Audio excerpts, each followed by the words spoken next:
আওয়ামী লীগ একটি মাফিয়া সংগঠন স্বরাষ্ট্রমন্ত্রী উক্তিটি করেছেন এবং ২৩শে জুনকে কেন্দ্র করে আপনি জানেন যে এটা সতর্কতা জারি করার একটি দায়িত্বের কথাও তিনি উল্লেখ করেছেন। কোনো রকম অস্থিতিশীলতা চেষ্টা করতে পারে বলে সময়টা আশঙ্কা আছে। পুলিশ বাহিনী এই বিষয়ে একটু পদক্ষেপ নিচ্ছে। আমি আপনার মন্তব্য দিয়ে শুরু করতে চাই। মারুফ মল্লিক, আপনি কিভাবে দেখছেন?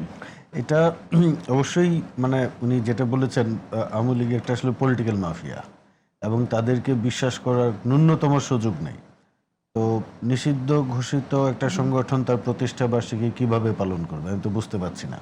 সরকারকে খুব শক্ত হাতে এবং এখানে যেন গোয়েন্দা কোনো ব্যর্থতা না থাকে, আগেভাগেই সরকারকে আগাম তথ্য সংগ্রহ করে এবং তাদের বিরুদ্ধে যথাযথ পদক্ষেপ নিতে হবে। এখন আওয়ামী লীগ কিন্তু ২৩শে জুনকে কেন্দ্র করে একটা মরিয়া প্রচেষ্টা নিয়ে মাঠে নামতে পারে, কারণ তারাও রাজনীতি থেকে যেহেতু সক্রিয় হতে পারছে না, রাজনীতিতে ফিরতে পারছে না, আবার নানা দিক থেকে বলা হচ্ছে যে তারা ফিরে আসবে, শেখ হাসিনাই ফিরে আসবে।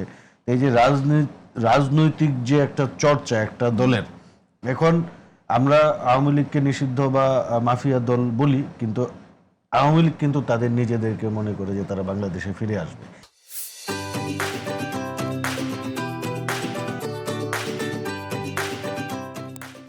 এই জায়গাটায় যদি আমরা বাধা দিতে চাই তাহলে কিন্তু আমাদের শক্তিশালী অবস্থান নিতে হবে এবং আমি মনে করি যে সরকার এখানে ভালো ভূমিকা পালন করবে এবং সফল হবে।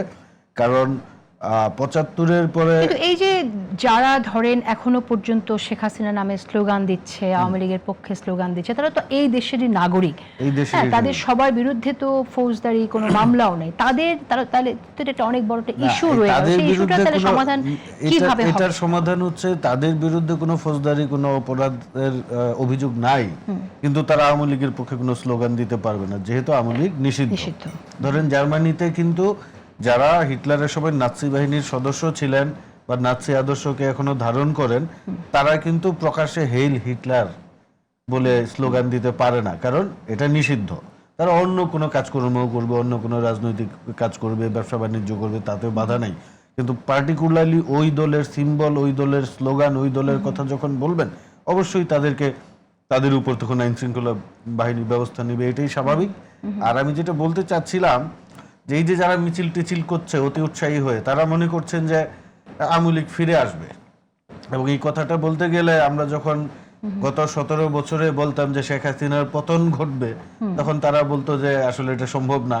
এবং তারা হয়তোবা আমাদের এখান থেকে একটা আমাদের মাধ্যমে ইন্সপায়ার্ড হতে পারেন, এখান থেকে উৎসাহ পেতে পারেন যে না, ওরাও যেহেতু শেখ হাসিনা এরকম প্রবল প্রভাবশালী একজন শাসককে ফেলে দিয়েছে, তাহলে ফিরে আসাও তো সম্ভব। এটা সম্ভব না।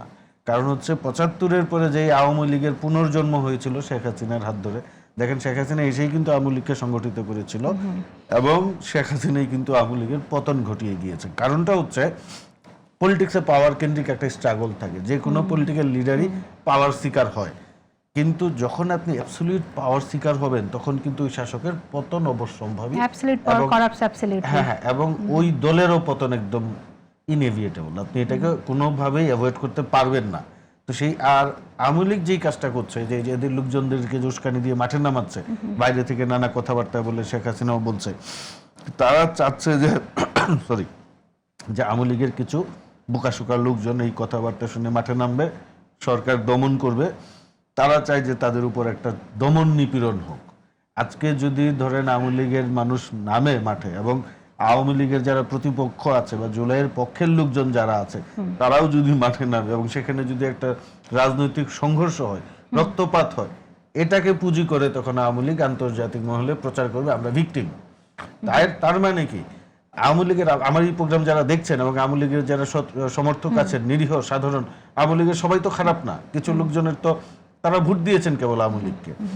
তাদের প্রতি আমার পরামর্শ হচ্ছে এসব উস্কানি কথাবার্তা শুনে মাঠে নামা ঠিক হবে না, কারণ আপনাদেরকে বলির পাঠা করে আওয়ামী লীগ আবারও রাজনীতিতে ফায়দা নেওয়ার চেষ্টা করছে।